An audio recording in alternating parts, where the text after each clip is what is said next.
kulanti wacan asxaabta ku xiranayaan KQ Tube qodobada wararkii ugu dambeeyay Soomaaliya waxaa kamid ah xaalad kacsanaan oo ka jirta magaalada Beledweyne ee xarunta gobolka Hiiraan iyo guddi ay dawladda federaalka u magacaawday oo maanta gaaraya dawladda Kenya oo ciidamo ay ka joogaan Soomaaliya oo digniin soo saartay ra'iisul wasaaraha Soomaaliya oo kormeeray xarumaha ciidanka booliska habis xilqaan ah ku dhisayaan Puntland oo amar dul dhigtay shaqaalaha ajaanibta ee ka howlgala deegaanadaasi iminkana ku soo dhawaada qodobadaasi oo faahfaahsan magaalada Beledweyne ee xarunta gobolka Hiiraan ayaa maalintii labaad laga dareemayaa xaalad kacsanaan iyadoo maanta mar kale ay shacabku dhigayaan dibadbaxyo ay uga soo horjeedaan madaxweynaha maamulka Hirshabelle Waare oo shalay loo diiday inuu galo magaalada Beledweyne xiisadan kulul ayaa ka dhalatay markii Yuusuf Axmed Xagar oo loo yaqaan Dabageed uu diiday inuu wareejiyo xilka gudoomiyenimo ee gobolkaasi oo sabtidii la soo dhaafay laga qaaday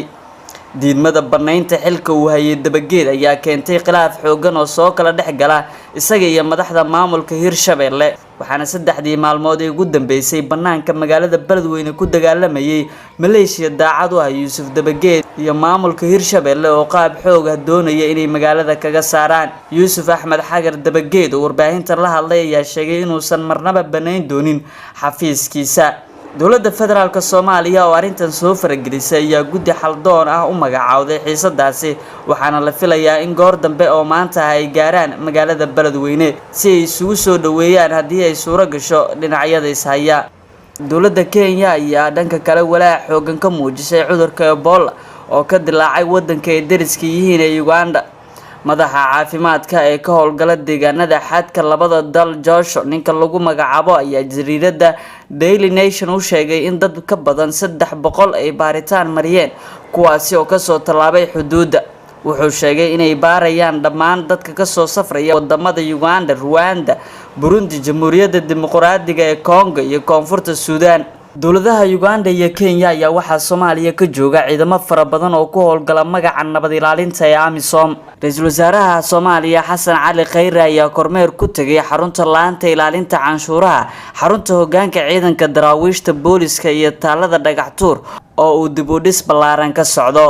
Xasan Cali Khayre ayaa sidoo kale kormeer ku tagay dugsiga tababarka booliska ee General Kaahiye oo taliska boolisku ay ka dhisayaan guri loo diyaarinayo soo dhaweynta martida taliska booliska Soomaaliyeed ayaa habis xilqaan ku dhisaya xarumaha laanta ilaalinta canshuuraha xarunta hoggaanka ciidanka daraawiishta booliska iyo guriga martida ee General Kaahiye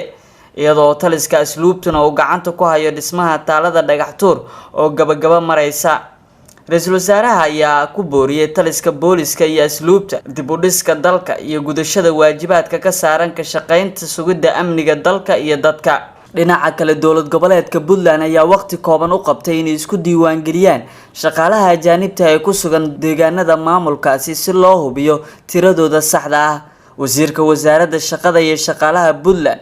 ayaa shaqaalaha ajaanibta ku amray inay u hoggaansamaan shuruucda dalka isla markaana si sax ah